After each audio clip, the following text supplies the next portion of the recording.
ప్రఖ్యాతిగాంచినటువంటి హిందూ ధార్మిక క్షేత్రం తిరుమల తిరుపతి దేవస్థానంలో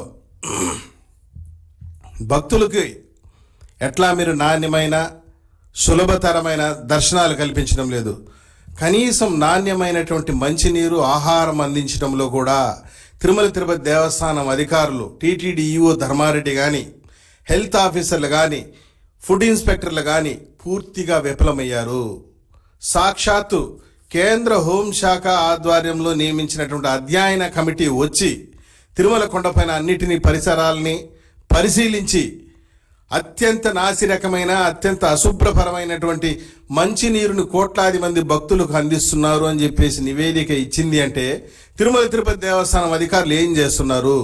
కేంద్ర అధ్యయన కమిటీ వచ్చి ఇక్కడ పరిస్థితులను అధ్యయనం చేసి ఒక నివేదిక ఇచ్చింది అంటే మీరు మొద్దు నిద్రపోతున్నారని చెప్పేసి ఈ సందర్భంగా నేను తెలుగుదేశం పార్టీ పక్షాన టీటీడీ అధికారులను సూటిగా నిలదీస్తున్నాను. కేంద్ర అధ్యయన కమిటీ రావాలనా? ఇక్కడ మంచినీరు శుభ్రంగా లేదు, ఇక్కడ భక్తులకు ఇచ్చేటువంటి ఆహారం శుభ్రంగా లేదు, ఇక్కడ నాసిరకమైన నీళ్లు ఇస్తున్నారు, నాసిరకమైన భోజనం పెడుతున్నారు, పరిసరాలన్నీ కూడా అపరిశుభ్రంగా ఉన్నాయి అని చెప్పి కేంద్ర హోంశాఖ కమిటీ అధ్యయన కమిటీ వచ్చి చెప్పే వరకు మీరు మొద్దు నిద్రపోతున్నారా అని చెప్పి నేను సూటిగా ప్రశ్నిస్తున్నాను. దోపిడికి అడ్డు అదుపు లేదు. ఒక్కొక్క రకమైన దోపిడీ కాదు, దర్శనాల్లో దోపిడీ, రూముల్లో దోపిడీ, ప్రసాదాల్లో దోపిడీ, చివరికి పేద భక్తులు సుదూర ప్రాంతాల నుండి వచ్చేటువంటి వారి దగ్గర నుండి కూడా వాళ్ళు తినేటువంటి అన్నపానీయాలలో కూడా మీరు దోపిడీ చేస్తున్నారంటే మీకన్నా జలగల నయము, మీకన్నా బందిపోట్లు నయము అని చెప్పి ఈ సందర్భంగా నేను సూటిగా తిరుమల తిరుపతి దేవస్థానం అధికారులను సూటిగా నిలదీస్తున్నాను. ఇంత అలసత్వమా, ఇంత నిర్లక్ష్యమా? విఐపీల పైన చూపించే శ్రద్ధ సామాన్య భక్తుల పైన చూపించడం లేదు.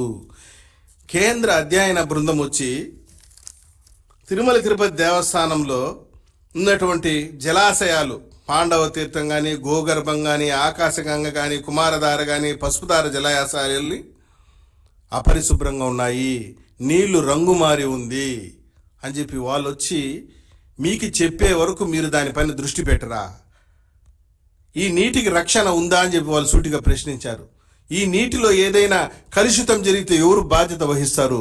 కనీసం సీసీ కెమెరాలు ఏర్పాటు చేయలేరా అని చెప్పి వాళ్ళు సూటిగా ప్రశ్నించే వరకు మీరు మొద్దు నిద్రపోతున్నారని చెప్పి నేను సూటిగా ప్రశ్నిస్తున్నాను తిరుమల తిరుపతి దేవస్థానం అధికారుల్ని. నేను ఒకటే అడుగుతున్నాను, 1968 సంవత్సరంలో నిర్మించినటువంటి వాటర్ ఫిల్టర్ హౌస్ ఇప్పటి వరకు ఎందుకు ఆధునీకరించలేకపోయారని నేను టీటీడీ అధికారులు సూటిగా ప్రశ్నిస్తున్నాను. సంవత్సరానికి 4,000 కోట్ల రూపాయల బడ్జెట్తో హంగు ఆర్బాటము ఉన్న బిల్డింగ్లను పడగొట్టేది, మళ్ళీ కట్టేది, ఉన్న గుళ్ళు పడగొట్టేది, మళ్ళీ కట్టేది, లేనిపోని దుబారా ఖర్చులు చేస్తున్నారు కదా. భక్తులకి పరిశుభ్రమైన, శుచికరమైన, రుచికరమైన, నాణ్యమైనటువంటి నీళ్లు అందించడంలో ఒక 4 కోట్లు మీరు ఖర్చు పెట్టలేరా అని చెప్పి నేను తిరుమల తిరుపతి దేవస్థానం అధికారులు సూటిగా ప్రశ్నిస్తున్నాను. దోపిడీకి అడ్డు అదుపు లేకుండా పోతుంది. ప్లాస్టిక్ నిషేధం పేరుతో తిరుమల కొండపైన ఒక్క వాటర్ బాటిల్ని 60 రూపాయలకు అమ్ముతున్నారు. ఏ రోజైనా టీటీడీ అధికారులు కానీ, విజిలెన్స్ అధికారులు కానీ స్పందించిన దాఖలాలు ఉన్నాయా అని చెప్పి నేను సూటిగా ప్రశ్నిస్తున్నా. ఈ భారతదేశంలో ఎక్కడా కూడా 1 లీటర్ వాటర్ బాటిల్ 60 రూపాయలకు అమ్మినటువంటి దాఖలాలది కేవలం తిరుమల కొండపైనే. ధర్మో రక్షతి రక్షితాహ అని చెప్పి పెద్ద పెద్ద బోర్డులు వేసేస్తుంటారు, కానీ ధర్మాన్ని తిరుమల కొండపైనే మీరు రక్షించడం లేదు. సామాన్య ఇప్పుడు డబ్బు ఉండేవాళ్ళు డబ్బులు పెట్టి 60 రూపాయలు కాకుండా 100 రూపాయలు పెట్టి కొనుక్కుంటారు, కానీ ఒక్క వాటర్ బాటిల్ని 60 రూపాయలు పెట్టి కొనుక్కునేటువంటి శక్తి సామాన్య భక్తులకు ఉందా అని చెప్పి నేను సూటిగా ప్రశ్నిస్తున్నాను. కేవలం మంచినీళ్ళే కాదు, తిరుమల కొండపైన ఉన్న హోటల్ అన్నీ కూడా దోపిడీకి నిలయాలుగా మారిపోతా ఉంటే టీటీడీయు ఎగ్జిక్యూటివ్ ఆఫీసర్ ధర్మారెడ్డి గారు కానివ్వండి, హెల్త్ ఆఫీసర్ కానీ, కింద ఉన్నటువంటి ఫుడ్ ఇన్స్పెక్టర్లు కానీ ఏ రోజైనా మీరు పోయి ఎన్ని హోటల్స్ని తనిఖీ చేసినటువంటి దాఖలాలు ఉన్నాయి? నేను అడుగుతున్నా, మీరు ఎన్ని హోటల్స్ని తనిఖీ చేశారు? ఎన్ని హోటల్స్ నుండి ఫుడ్ శాంపిల్స్ కలెక్ట్ చేశారు? ఎన్నిటిని ల్యాబ్కు పంపించారు? ల్యాబ్ నుండి ఎన్ని రిపోర్ట్లు తెప్పించుకున్నారు? వీటి నాణ్యతా ప్రమాణాలపైన ఎన్నిసార్లు మీరు నివేదికలు పరిశీలించి ఏం చర్యలు తీసుకున్నారని చెప్పి సూటిగా ప్రశ్నిస్తున్నా.